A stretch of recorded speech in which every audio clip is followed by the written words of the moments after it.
Hey guys, and welcome back to StarKid Sleepover Saturday. If you are joining us as we are uploading this, we will meet you guys over at the StarKid live stream that's going to be happening in just a few hours. If you haven't yet, please donate what you can or promote what you can to StarKid's Kickstarter for Black Friday and, 10th anniversary? Mm-hmm. StarKid Homecoming. So hopefully they meet their 500,000 goal. It'd be super cool. They're already the most funded theater Kickstarter. Mm-hmm. They beat themselves. No, they beat someone else for most funded, but they beat themselves for most backers, which is, lack for a better word, totally awesome. I say we as if, like, it's going to affect me in any way, but it kind of is, but we appreciate you guys' support. I know they do. And yeah, it's giving them more means to do more content, which means we can make more content. So speaking of content, look at that little segue there. Today's podcast will be all about a Harry Potter sequel. So this is technically following Harry Potter's first year, so it's sort of a prequel. Yeah. But there's, like, time travel involved, and so the plot follows. It opens up with Lucius reeling from the loss of Voldemort and Harry, Ron, and Hermione. How did they defeat Voldemort in the first one? They stabbed the Zephron poster and everything, yeah. Even his Zephron poster? Especially your Zephron poster. So they use the Death Eaters use the Time Turner to go back to his first year and stop him before he can stop the Dark Lord. And it follows Harry meeting Ron for the first time, them getting to know Hermione and Draco, and along with... What book does it follow? It follows the first book. With Umbridge. Follows 5. Order of the Phoenix? It has 3. Prisoner of Azkaban. Yeah. Mm-hmm. Sirius Black. Yes. Mm-hmm. And 1. Yes. So it's introducing characters like Umbridge, Sirius Black, Lupin, Brian Holden. So funny. But yeah, it's pretty much the very, very condensed plot of it. Yes. So what are your guys' thoughts on a Harry Potter sequel? Oh, I've got thoughts. Well, by all means, go ahead. No, I think that this is such a fantastic... I don't know. It was so clever the way that Lucius does the whole... I know, Harry moves on. He marries Ginny. There's literally no way to move on from that point. I think it's clever to do the prequel. I think they came up with a really good combination of the plot lines of 1, 3, and 5. I think that the spins on all the characters are hilarious. What I think is funny is that they had introduced all the characters they didn't introduce in the first one, thinking, okay, the second one, that's it, we're good. And then they had to scramble for the third one.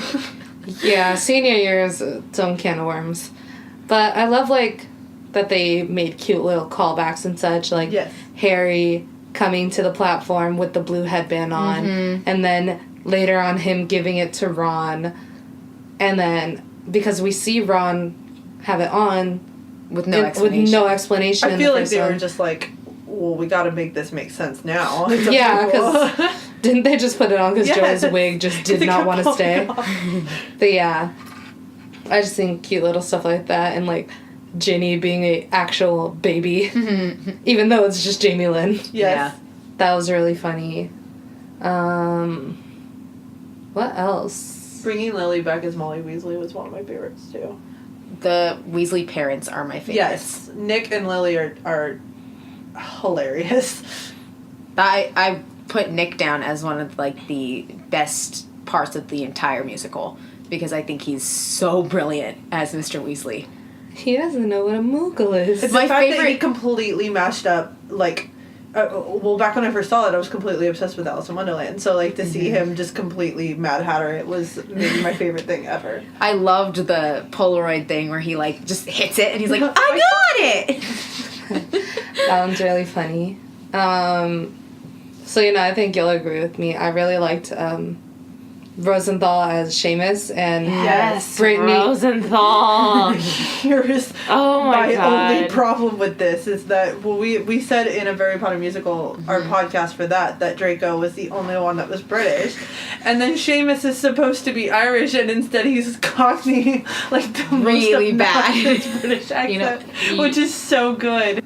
Yeah, I just thought it was really funny how over the top he was, and him with Brittany as Blaze, right? No, Brittany Dean as Thomas. Dean Dean Thomas, yes. Did they not have Blaze in the entire thing? No, they didn't actually. You know what? Justice for Blaze. True. Anywho, so going into that, who are your guys' favorite characters in all of it? Who wants to go first? I'll go first. Ooh, okay. I think that it's actually a two-way tie between Lupin and Umbridge. Of course. They just absolutely crack me up for completely different humorous reasons. I guess I would probably pick Umbridge as my favorite. Joe Walker is, again, just cracks me up. Just has, like, this innate ability to make me laugh with any voice, any costume. Just is hilarious. Completely commits himself to the character. I just loved the setup for Umbridge, where like that he like Dumbledore's like announcing, "Oh, our new teacher is coming." Dum dum dum dum. And we're just like, who is it? Who is it gonna be? Who could play Umbridge? And then it's Joe in a bright pink dress. And I can tell you that I was not ready for Voldemort to come out in a bright pink dress and a blonde wig. Biceps just.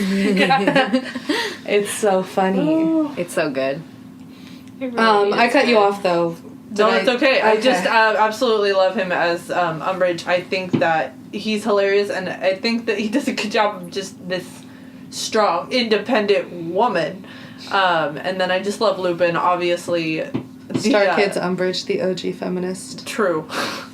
And then I just love Lupin for obvious reasons, I guess. Except for his singing abilities. Mm-hmm. Yeah, because Lupin can't sing. Brolden is fantastic.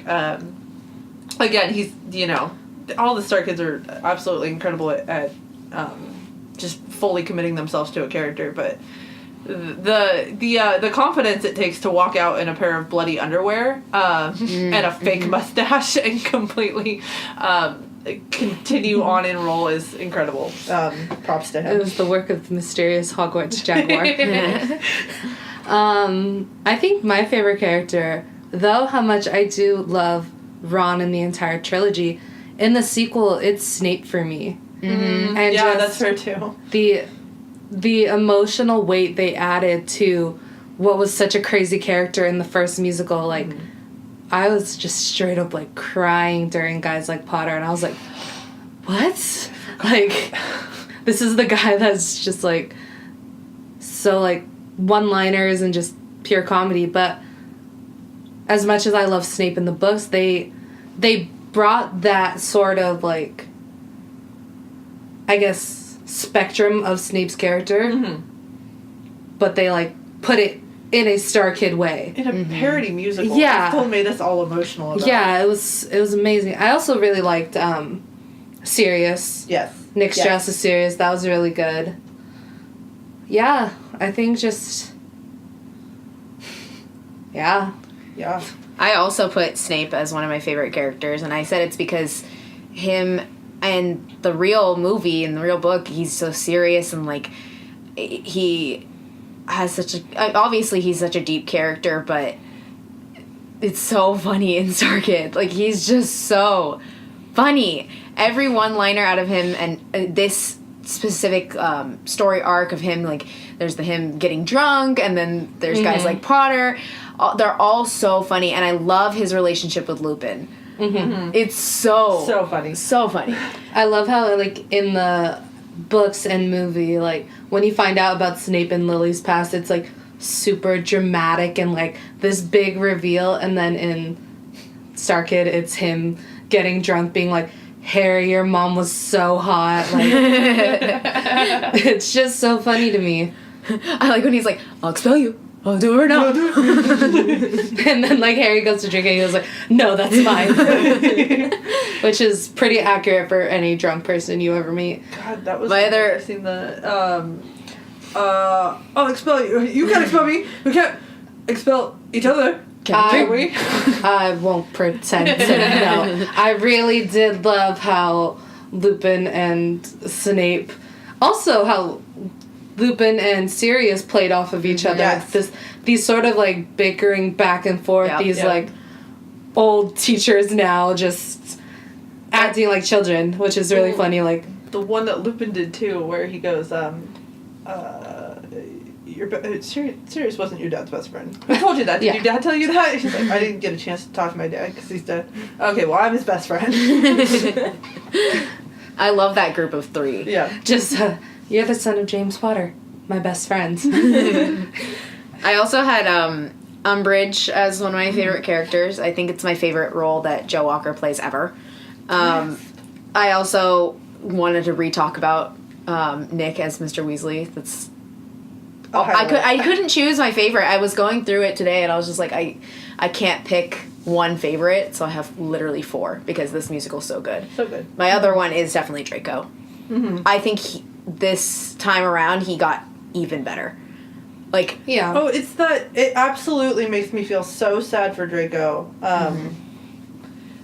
The relationship he's trying to have with his father, and it's so tragic that Daddy, you came to love me, and he's like, so mad at him all the time, and I'm so sad for him. Him talking to Ariel as Hedwig being like, why doesn't my daddy write? And I was like, that's just so sad. With the crayons and the hugs and butterfly kisses, you're Draco. It's so sad you forget that Draco was a child, you know what I mean? In, like, the books, it's like, Draco was an actual child. 11 years old. Yeah. And he didn't have his dad. Dad's a piece of crap. Well, technically not his dad. Oh, yeah. It's because you're a fucking elf. Alright, Celina, so who are your favorite characters? Kind of like you guys, I can't pick just one, but I said it in the first... in AVPM, and I'll say it again, Draco is my absolute favorite, and it's for all those reasons that we just talked about. I love how it's just, you feel for Draco so much throughout the entire thing. After the Quidditch game and Lucius crumples up the drawing and, like, disowns Draco, crushed me. But... yeah, I mean, you guys already said it well enough. Like, Draco's just a great character, and Lauren did a great job of portraying a sad child. And it's just, it gets the audience really feeling for Draco. I also really love Umbridge, and I love being able to have this group of friends with a mutual love for Umbridge, especially with Emma and your love for Umbridge. Like, that gave me a whole new appreciation for the character. Talking on that, sometimes when we have to take pictures of each other, obviously it's really awkward because you get that forced smile. So one of the guaranteed things is to have Emma do her Umbridge voice. Do it. Do it. Do it. Do it. Oh. Just do what you do. Can you do the 3 rules? The 3 dormitory rules? Rule number 1. No boys. Unless they're cute. Stopping girls in bed. Rule number 2. No alcohol. Unless there's plenty to go around. And rule number 3. No parties. Unless Umbridge is invited. It's stopping girls on bed. It's so funny. What did you do when you were taking a picture with Kate? I literally you jumped out of my sister's house. her sister's house and went, oh, what did I do? What did I say? I am woman. I am woman. Hear me smash. Oh my god, it's so funny. He's so quotable. He really is. That was back in high school. That was the first accent or imitation I was ever able to do, and it has continued to be the only imitation I can do of anyone since then. It's been 8 years. A nerdy confession is I ran a Mama Umbridge roleplay blog on Tumblr. Heck yeah, you back did. in the day. Oh, I think I remember you. And talking about that. it was pretty popular.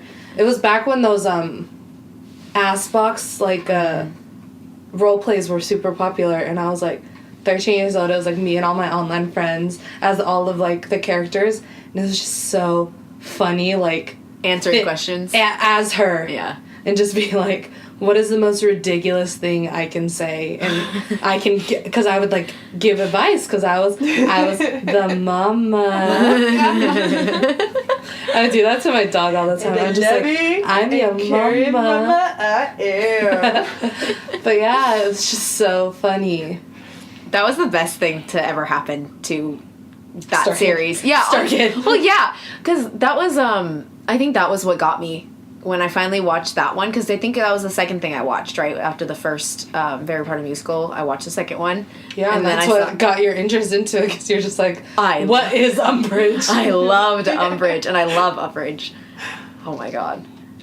So, let's move on to our favorite scenes. Celina, let's go backwards now. Your Okay, turn. start with me. It's not. I don't think it's necessarily a scene, but more like just something that kind of. I don't know how to describe it. It's not really a scene, but I really like how when Dumbledore and Umbridge are kind of like having that flirtatious relationship, Dumbledore I think calls Umbridge Mr. Umbridge. Yeah. And then Shrugs. he like the whole time that Dumbledore, Big D, is like crushing on Umbridge is because he thinks he's a guy. And I really love how was it? I think it's Snape, right? That tells Umbridge or tells Dumbledore that Umbridge is actually a woman. Mm-hmm. And Well, no. Dumbledore No? found out because they went were- on the date and yeah. then they went to do the dirty and he oh found yeah, out it was a woman okay. and He was separated. telling Snape about Yeah. it. Yeah. I Yeah. thought he was a sexy Oh, man. Master, you didn't. But I guess To welcome to Hogwarts specials. 2 body shots coming right up, Dumbledore. I guess that's the closest thing I have to a favorite scene. It's probably that little storyline. You'll just be like one of the boys. One of the boys. Kylie? So I have another like not favorite scene but favorite like storyline, and it's literally anytime Draco mentions the potty. I've mastered the use of the potty. That I say that to myself for no reason in the middle of the day because I think it's just so funny the way she says it. I literally can't say, I have to force myself to say the word potty, because I have a niece, I have a baby. Right.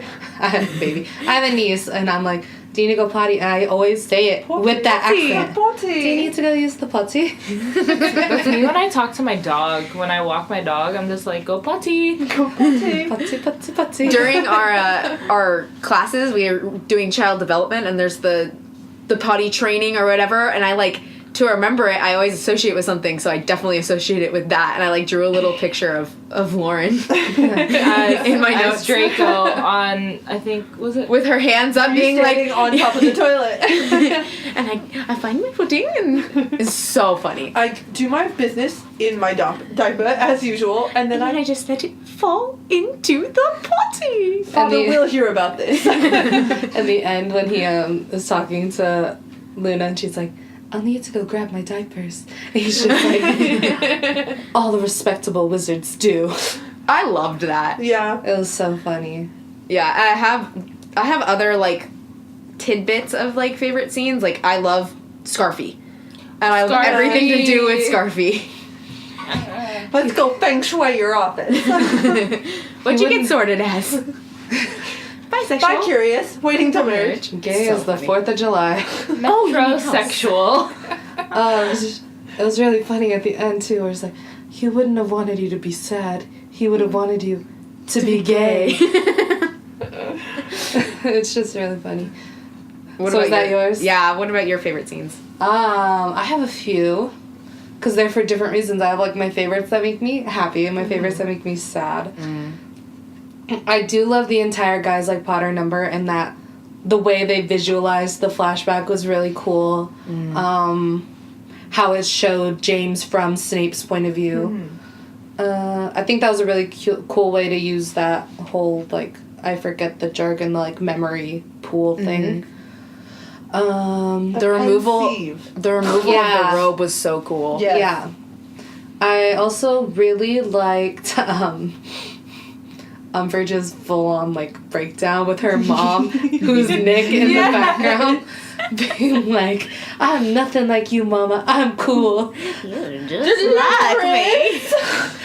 And just, like, her just, like, crying, holding... Is it an axe? Yeah. When is Jacob too short? Oh, it's so good. Oh my god. Oh god. What else? What else is there? I liked Hermione, like, standing up to Cho, being like, okay, I'll be the brave one, and, like, maybe this will prove that someone cares if I'll live or die. And I liked that one, too. I could go on for the entire musical. I'll be like, okay, I like that one, I like that one. You reminded me, because the next part of that is when Harry and Ron go to find her, and that's the Hermonucleosis. That whole story arc of them not pronouncing her name is so funny. Well, it's literally like every reader reading the books when we were kids trying to pronounce this name before the movie came out. Herman. It's Herman. Hermione 1. And then it reminds me of and then it kind of draws you back to Victor Crumb when he's trying to pronounce, in the books, he's trying to pronounce Hermione's name, and because he's Bulgarian, he doesn't understand how to say it, so he calls her Hermione, Hermione, and there's something else, I don't remember what it is, but it's super cute. Yeah, that was fun. I also really liked the kid's like, it's a vampire! Oh, yeah. That running joke. To Lupin, yeah. That was a great puppet. Oh, zombie. It's so good. Come on, class, we're gonna go learn about the phases of the moon. The effects on certain professors. Emma, your favorite scenes? Oh gosh. Okay. I love anything with Umbridge in it. I think that they're just all hilarious. I think one of my specific favorites is oh my gosh, I have one and I lost it. Break your fingers? I wonder. Yes, that's I forgot about that one. I wonder what would happen if I just broke your fingers.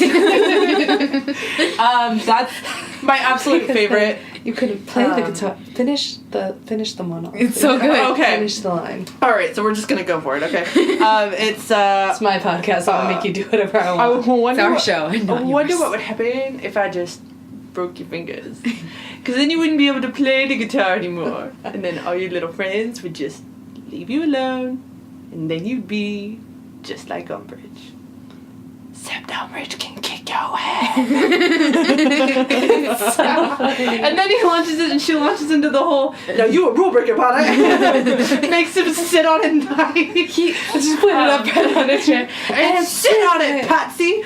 I don't understand how any of the people didn't break. I don't know how he didn't break. I'd be crying laughing. I love that scene. I also love when he tears down Cho Chang, but it's like basically calling out, she's beautiful and all the rest of you are gonna eat each other to get ahead because that's how the world works for frumpy little turds like us. I mean, like you. That reminded me of I loved Umbridge's scene with Neville bringing her the snapdragons and just being like, why don't you read the letter, ma'am? Okay, little boy.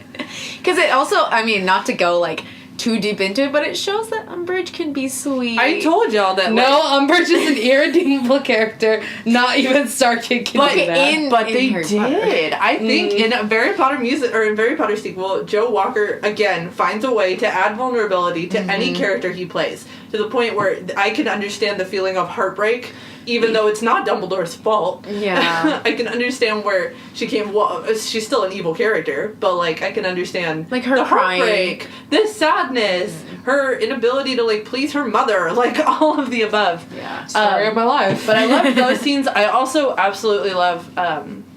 This is more of like the storyline of Harry Potter going to Hogwarts. So him going, Ron finding out he's Harry Potter, and then going into Harry Freakin Potter and like basically explaining to Harry that he's not nothing, he's not this nobody, he's not hated, he's loved, and then like Harry going into to have a home and finding this place where he belonged, and I always got emotional, still do. I think that's brilliant. I actually put that as my favorite song for this one. To Have a Home. It gets me Perfect segue. every time. Yeah, because, you know, everyone or most kids out there considered Hogwarts their home. Yes. And just what it symbolizes in that childhood and that innocence and that, like, safety, even though Hogwarts was, like, the least safe school ever.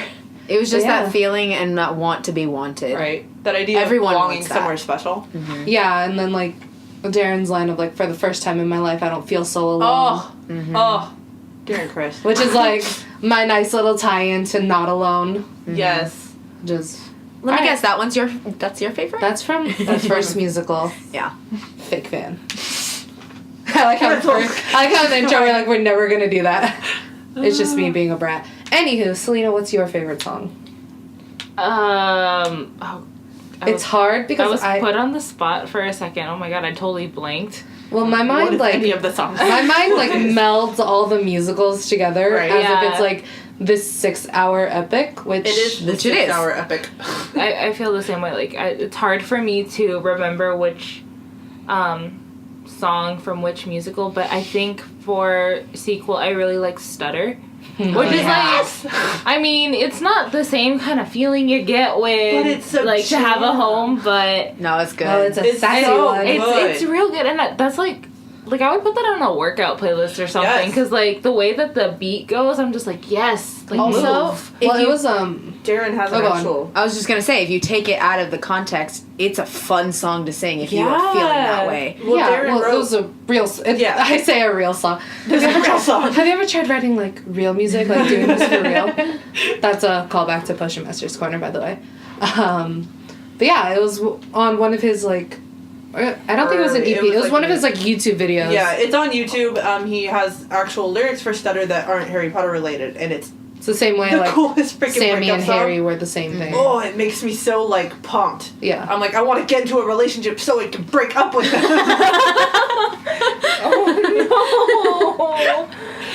Oh my god. That's Darren Just Criss's breaks power up right with a boy by sending him Joe Walker in a dress dancing with Dementors. No context. there. Yes, And him being like, alright, I see we're over now. I get it. So- This is the reason we're over. So Kylie's To Have a Home, your Stutter. I think so. I'm gonna have like 5 answers. Right. Emma. I have 2 slash 3. I love 3? To Have a Home for the same reasons. Like it's that sentimental, that feeling of belonging.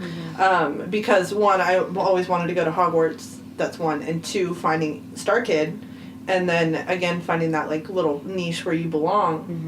And it was with my like lifelong best friend who had like been there with me through everything. So to like hear that song with her was like, it was just really emotional. I love Stutter. For again the same reason, it's just a jam. It's this righteous breakup song that I absolutely love. And Joe dancing with a bunch of Dementors is hilarious. And then I absolutely love those voices. It's That's one of my favorite scenes, one of my favorite songs. I absolutely love Daniel Strauss's Nick Strauss. My God. I'm sorry. Daniel Strauss is a different StarKid member. Nick Strauss, his like vulnerability and Darren's vulnerability in playing those.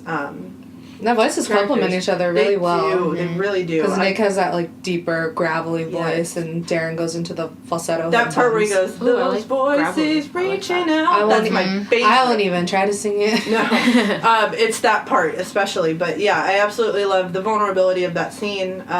It never happened in the actual movies, but like Should have. They should have just started singing. It is that sentimental. It does combine that where Harry sees his parents for the first time in the mirror in Sorcerer's Stone, and absolutely is just so heartbreaking. And then for Sirius, in Prisoner of Azkaban, to talk about the Potters and how they were his family. So, like, to combine that into one scene in a Harry Potter sequel was, like, heartbreaking and beautiful. Yeah, absolutely. I agree with you there. Those voices is up there with mine.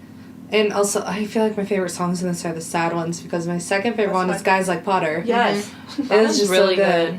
And I don't know if it happens at that same time, but talking about the Mirror of Erised and how it has to be, like, they go into those voices and then Snape comes in and James is gone, but it's still just Lily there. That was just so sad.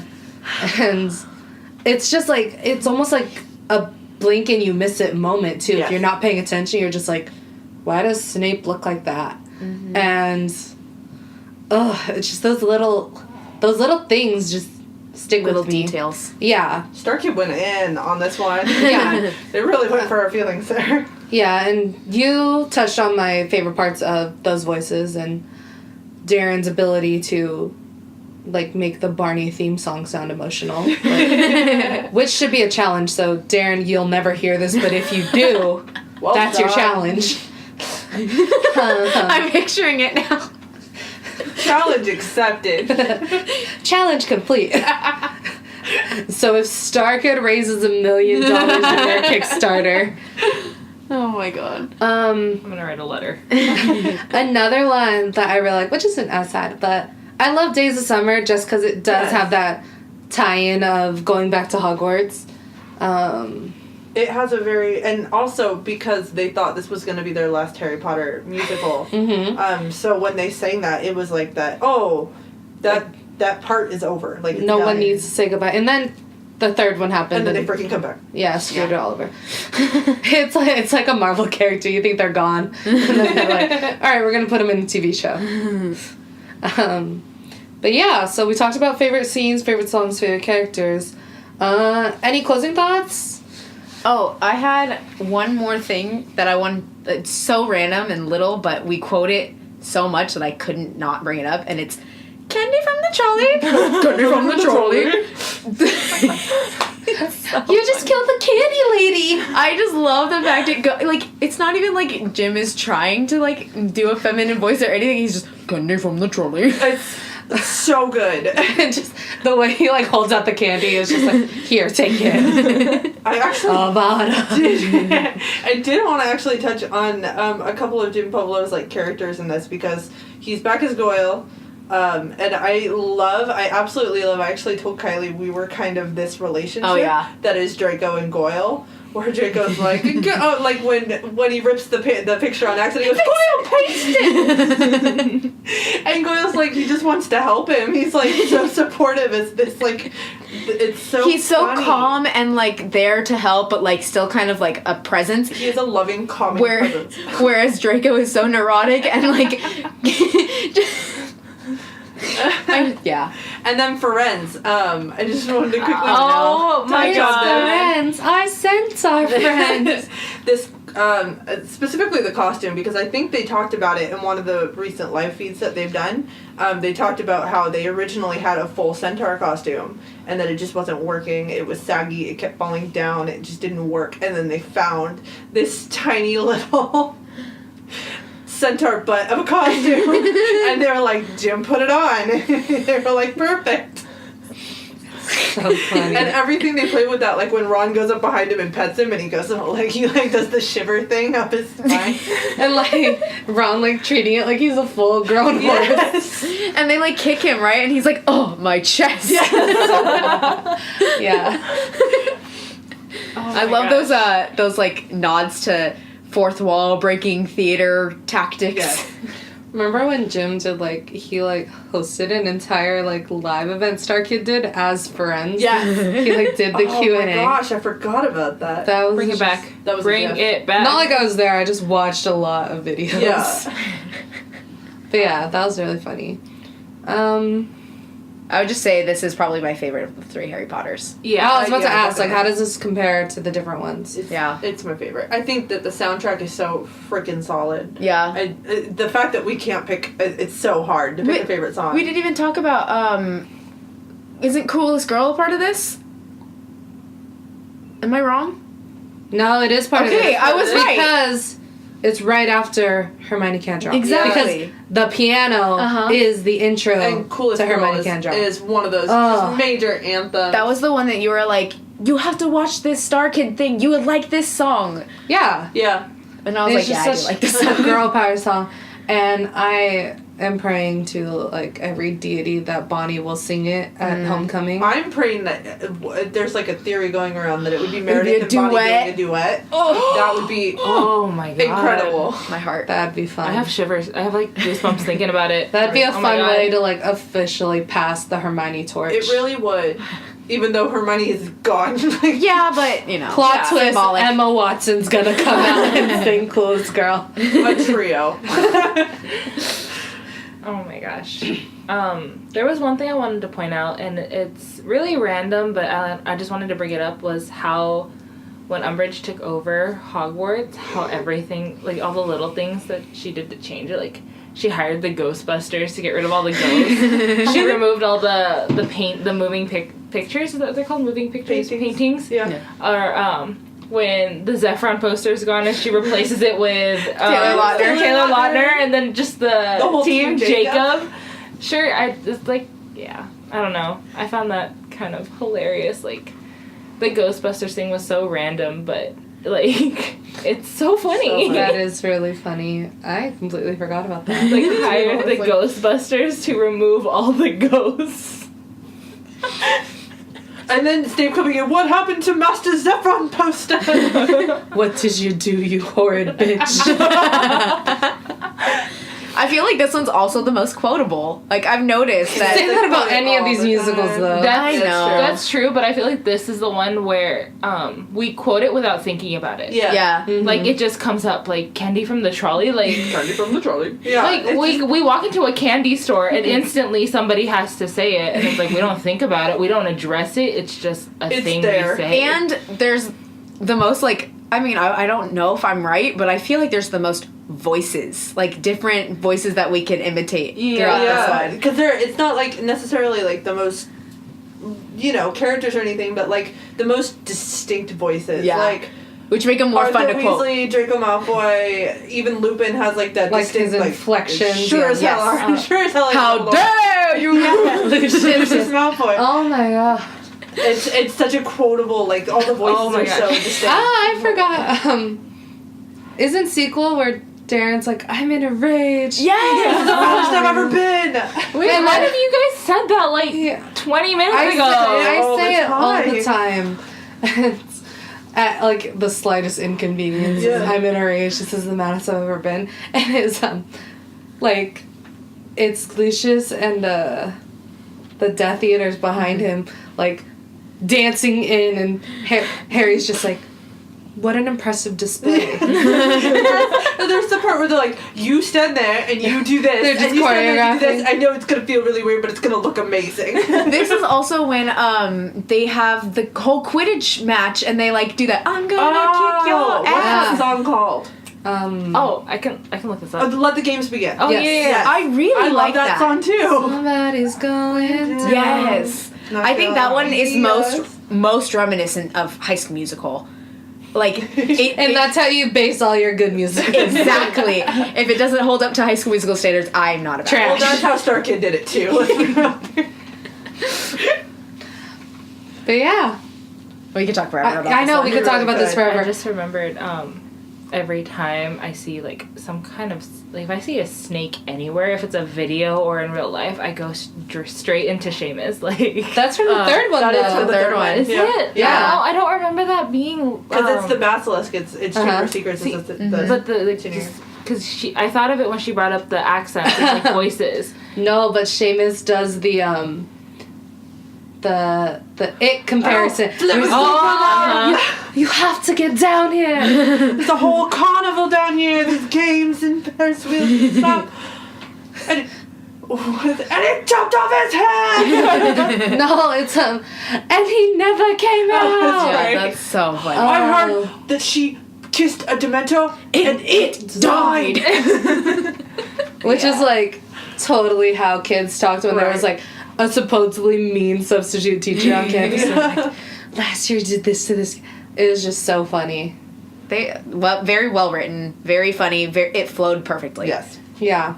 Well done, StarKids. That was a prime example of all three musicals getting mixed up together. Exactly. It's just a melting pot, which we'll round out the third one pretty soon.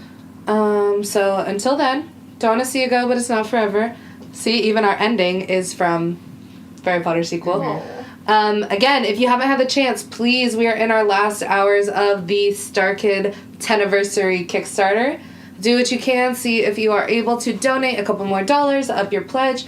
Pledge if you haven't been able to. If not, promo it. Also, please feel free to start communicating with us. Like, we have our Instagram, we have our Twitter, and we are constantly on those live streams. So if you ever want to... love to answer your questions, talk, get to know you guys. Know someone's listening. If you have any questions for me, I'm not going to pretend to know. I refresh our videos a lot because I hope to see comments. Right.